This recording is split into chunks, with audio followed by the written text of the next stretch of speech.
নমস্কার, আপনারা দেখছেন শেষের কবিতা সুন্দরবন ইউটিউব চ্যানেল।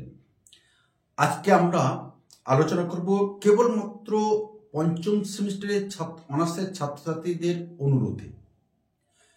এই ভিডিওটা তৈরি করার প্রথমে আমরা বলে রাখি যে এই ভিডিওটা তৈরি করতে আমরা ঠিক পক্ষপাতী নই, কারণ বিগত দিনের ইতিহাস যেটা বলছে সেখানে কিন্তু একটু সমস্যা রয়ে গেছে। তবুও ছাত্রছাত্রীদের কথা মাথায় রেখে, তাদের অনুরোধের কথা মাথায় রেখে আমরা আজকে প্রকাশ করছি পঞ্চম সেমিস্টারে বাংলা অনার্সের DAC 2 সাজেশন। এই সাজেশন প্রকাশ করতে গিয়ে আমাদের কিন্তু নানান সমস্যা হয়েছে। আজকে এক সপ্তাহ ধরে স্টাডি করে কিন্তু আমরা আজকে এই সাজেশনটা প্রকাশ করছি। তো প্রথমে একক 1, এখানে একক 1-এ তোমাদের পড়তে হবে মুচিরাম গুড়ের জীবনচরিত বঙ্কিমচন্দ্র চট্টোপাধ্যায়। এই মুচিরাম গুড়ের চরিত থেকে যে প্রশ্নগুলো 2024 সালে DAC 2-তে আসার সম্ভাবনা, সেই প্রশ্নগুলো আমরা বলে দিচ্ছি। প্রথমে যে প্রশ্নটা খুবই গুরুত্বপূর্ণ, মুচিরাম গুড়ের জীবনচরিত রচনাটিতে বঙ্কিমচন্দ্রের যে সমাজ বীক্ষণের পরিচয় পাওয়া যায় তা আলোচনা করো। আবার বলছি, মুচিরাম গুড়ের জীবনচরিত গ্রন্থটিতে বঙ্কিমচন্দ্রের যে সমাজ বীক্ষণের পরিচয় পাওয়া যায় তা আলোচনা করো। পরের প্রশ্ন, মুচিরাম গুড়ের জীবনচরিত রচনায় মুচিরামের শৈশবের শিক্ষার্থী জীবনের পরিচয় দাও। মুচিরাম গুড়ের জীবনচরিত রচনায় মুচিরামের শৈশবের শিক্ষার্থী জীবনের যে পরিচয় পাওয়া যায় তা লেখো। 3, মুচিরাম গুড়ের জীবনচরিত রচনায় বঙ্কিমচন্দ্রের ভাষা প্রয়োগের নৈপুণ্যের পরিচয় দাও। মুচিরাম গুড়ের জীবনচরিত রচনায় বঙ্কিমচন্দ্রের ভাষা প্রয়োগের নৈপুণ্যের পরিচয় দাও, অর্থাৎ ভাষা। আর দেখে যাবে যে প্রশ্নটা, সেটা হলো এই, মুচিরাম গুড়ের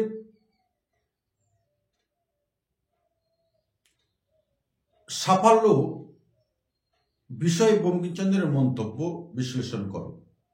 মুচিরাম গুড়ের সাফল্য বিষয়ে বঙ্কিমচন্দ্রের মন্তব্য বিশ্লেষণ করো, অর্থাৎ বঙ্কিমচন্দ্র এখানে মুচিরাম গুড় কিভাবে তার জীবনের সাফল্য লাভ করেছিল, বঙ্কিমচন্দ্রের অনুভূতি তার ধরা পড়েছে, সেটাই তোমাদের আলোচনা করতে হবে। আশা করছি এই কটি প্রশ্ন তোমরা করে গেলে অবশ্যই তোমরা পাবে। আর পাশাপাশি যে প্রশ্নটা একটু দেখে যাওয়া দরকার, মুচিরাম গুড়ের জীবনচরিত রচনাটি কোন শ্রেণীর রচনা? মুচিরাম গুড়ের জীবনচরিত রচনাটি কোন শ্রেণীর বা কি জাতীয় রচনা আলোচনা করো। এই 4টে প্রশ্ন করে গেলে অবশ্যই আশা করছি একটি প্রশ্ন কমন পাবে।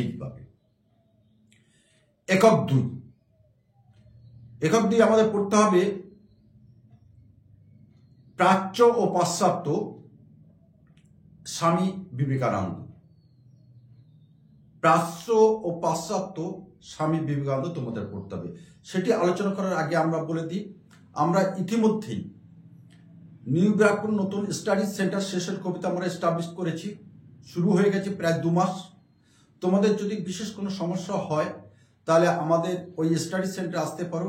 ঠিক নিউ ব্যারাকপুরে মহাজাতি পরিষদের সামনে ইলা অ্যাপার্টমেন্ট এ আমাদের নতুন স্টাডি সেন্টার, ইলা অ্যাপার্টমেন্ট। এবার আসছে আমরা একক 2-এর প্রাচ্য পাশ্চাত্য বঙ্কিমচন্দ্র চট্টোপাধ্যায়। এখান থেকে তোমাদের যে প্রশ্নটা খুব ভালো করে করতে হবে, 1 নম্বর, প্রাচ্য ও পাশ্চাত্য গ্রন্থে ভারতবর্ষ ও পশ্চিমী দেশগুলির মধ্যে, ভারতবর্ষ এবং পশ্চিমী দেশগুলির মধ্যে রীতিনীতির পার্থক্য, ভারতবর্ষ এবং পশ্চিমী রাষ্ট্রগুলির মধ্যে রীতিনীতির পার্থক্য এবং কারণ সম্পর্কে রীতিনীতি প্রবন্ধ অবলম্বনে তুলনা করো। অর্থাৎ রীতিনীতি প্রবন্ধ অবলম্বনে প্রাচ্য ও পাশ্চাত্য প্রাচ্য ও পশ্চিমের দেশগুলির মধ্যে রীতিনীতির যে বৈষম্য বা পার্থক্য দেখা গেছে সেগুলি আলোচনা করব। 2, খুবই গুরুত্বপূর্ণ প্রশ্ন, বিবেকানন্দের বিশ্ববিখ্যাত ও ভারত অনুভবের স্বরূপ লেখো। বিবেকানন্দের বিশ্ববিখ্যাত ও ভারত অনুভবের স্বরূপ লেখো। 3, প্রাচ্য ও পাশ্চাত্য গ্রন্থে স্বামী বিবেকানন্দের রসিক মনের পরিচয় পাওয়া যায়, আলোচনা করো। প্রাচ্য ও পাশ্চাত্য গ্রন্থে স্বামী বিবেকানন্দের রসিক মনের পরিচয় পাওয়া যায়, আলোচনা করো। দেখে যাবে যে প্রশ্নটা, পারি ও ফ্রাস রচনা অবলম্বনে স্বামী বিবেকানন্দ কিভাবে আধুনিক পশ্চিমকে ইতিহাসের ধারায় ছুঁয়ে গেছেন, আলোচনা করো। আবার বলছি, পারি ও ফ্রাস রচনা অবলম্বনে স্বামী বিবেকানন্দ কিভাবে আধুনিক পশ্চিমকে ইতিহাসের ধারায় ছুঁয়ে গেছেন, আলোচনা করো। এই 4টি প্রশ্ন এখান থেকে করলে অবশ্যই একটা প্রশ্ন কমন পাবি। একক 3 যাওয়ার আগে তোমরা এই মুহূর্তে কিন্তু আমাদের চ্যানেলটি দেখছো আমি জানি, অথচ আমাদেরকে বিন্দুমাত্র তোমার সহযোগিতার হাত বাড়িয়ে দিচ্ছ না, এটা কিন্তু আমাদের মনে ভীষণ পীড়া দেয়। Please subscribe our channel and share to your friend, I request to you. একক 3 আমাদের পড়তে হবে পঞ্চভূত রবীন্দ্রনাথ ঠাকুর। পঞ্চভূত রবীন্দ্রনাথ ঠাকুর, এখান থেকে যে প্রশ্ন খুবই গুরুত্বপূর্ণ প্রশ্ন, পঞ্চভূত গ্রন্থটি কি জাতীয় রচনা, পাঠ্য প্রবন্ধ অবলম্বনে আলোচনা করো। পঞ্চভূত গ্রন্থটি কি জাতীয় রচনা, পাঠ্য প্রবন্ধে আলোচনা করো। এটা কিন্তু গুরুত্বপূর্ণ প্রশ্ন। নেক্সট প্রশ্ন যেটা, কৌতুক হাস্য প্রবন্ধ অবলম্বনে কমেডির হাস্য ও ট্র্যাজেডির অশ্রুজলের দুঃখের তারতম্যের উপর নির্ভর করে, আলোচনা করো। আবার বলছি, কৌতুক হাস্য প্রবন্ধ অবলম্বনে কমেডির হাস্য ও ট্র্যাজেডির অশ্রুজল দুঃখের তারতম্যের উপর নির্ভর করে, আলোচনা করো। যে প্রশ্ন পাশাপাশি দেখে যেতে হবে, পঞ্চভূত গ্রন্থের পাঠ্য প্রবন্ধগুলি অবলম্বনে গ্রন্থটির আঙ্গিকগত বৈশিষ্ট্য বিচার করো। আবার বলছি, পঞ্চভূত গ্রন্থটির প্রবন্ধগুলি অবলম্বনে গ্রন্থটির আঙ্গিকগত বৈশিষ্ট্য আলোচনা করো। দেখে যাবে যে প্রশ্নটা, পঞ্চভূতের মন রচনায় স্বাধীন বিহারী মনভূতনাথ বাবুর উপলব্ধিতে কিভাবে তাৎপর্যময় হয়ে উঠেছে, আলোচনা করো। পঞ্চভূতের মন রচনায় স্বাধীন বিহারী মনভূতনাথ বাবুর উপলব্ধিতে কিভাবে তাৎপর্যময় হয়ে উঠেছে, আলোচনা করো। এই প্রশ্নটা থেকে যাবে। এর পাশাপাশি আবার যে প্রশ্নটা দেখে যাবে সেটা হলো এই,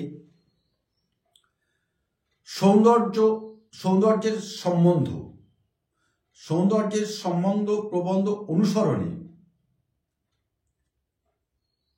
মানব জীবনের উৎসবের সাথে প্রতিদিনের দীনতা মোচনের সম্পর্ক নিরূপণ করো। আবার বলছি, সৌন্দর্যের প্রবন্ধ অনুসরণে মানব জীবনের উৎসবের সাথে প্রতিদিনের দৃঢ়তা মোচনের সম্পর্ক নিরূপণ করো। এই দুটো প্রশ্ন পাশাপাশি তোমাদের দেখে যেতে হবে। একক 4-এ যাওয়ার আগে আমরা বলছি, আমি যে প্রশ্নগুলো আলোচনা করে দিলাম সেই প্রশ্নগুলো কিন্তু তোমরা ভালো করে দেখে যাবে, কারণ এই প্রশ্নগুলো যদি কোনো রকমভাবে তুমি মিস করো বা এড়িয়ে চলো তাহলে কিন্তু পরীক্ষায় অবশ্যম্ভাবী তোমরা সমস্যায় পড়বে। সেই কারণে আমি যে কটি প্রশ্ন দিলাম সেই প্রশ্নগুলো একটু ভালো করে দেখে যাবে। দেখে গেলে আশা করছি আমরা শুরুতে যে আশঙ্কা বোধ করেছিলাম সেটা তোমাদের ক্ষেত্রে প্রযোজ্য হবে না। আর যদি তোমরা এই প্রশ্নগুলি এড়িয়ে যাও, ওভারলুক করে যাও, তাহলে কিন্তু পরীক্ষা হলে সমস্যায় পড়বে। একক 4-এ আমাদের পড়তে হবে প্রবন্ধ সংকলন বুদ্ধদেব বসু। প্রবন্ধ সংকলন বুদ্ধদেব বসু। এখানে যে প্রশ্নগুলি খুবই গুরুত্বপূর্ণ, রবীন্দ্রনাথ ও উত্তর সাধক। রবীন্দ্রনাথ ও উত্তর সাধক প্রবন্ধের লেখক কাকে মৌলিক কবি বলেছে? রবীন্দ্রনাথ ও উত্তর সাধক প্রবন্ধে লেখক অর্থাৎ বুদ্ধদেব বসু কাকে মৌলিক কবি বলেছেন? প্রাবন্ধিকের মতামত বিশ্লেষণ করো। প্রাবন্ধিকের মতামত বিশ্লেষণ করো। 2 দাগ। বুদ্ধদেব বসু কোন যুগকে এবং কেন তাকে সোনালী যুগ বলেছেন আলোচনা করো। বুদ্ধদেব বসু কোন যুগকে এবং কেন সেই যুগকে সোনালী যুগ বলেছেন আলোচনা করো। প্রাবন্ধিকের মতে কোন 20 বছর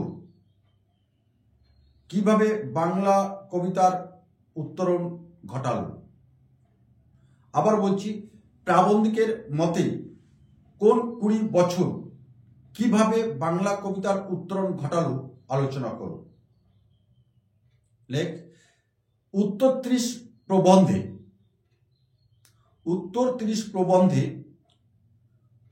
বুদ্ধদেব বসুর জীবন উপলব্ধি লেখো। উত্তর 30 প্রবন্ধে বুদ্ধদেব বসুর যে জীবন উপলব্ধির পরিচয় পাওয়া যায় তা লেখো। পাশাপাশি যে প্রশ্নটা তোমাদের দেখে যেতে হবে সেটি হলো এই, রবীন্দ্রনাথের কবিতা শক্তি তার গদ্য রচনাকে সপ্রাণ ও সার্থক করে তুলেছেন আলোচনা করো। রবীন্দ্রনাথের কবিতা শক্তি তার গদ্য রচনাকে সপ্রাণ ও সার্থক করে তুলেছেন আলোচনা করো। সর্বশেষ প্রশ্ন, রামায়ণ প্রবন্ধ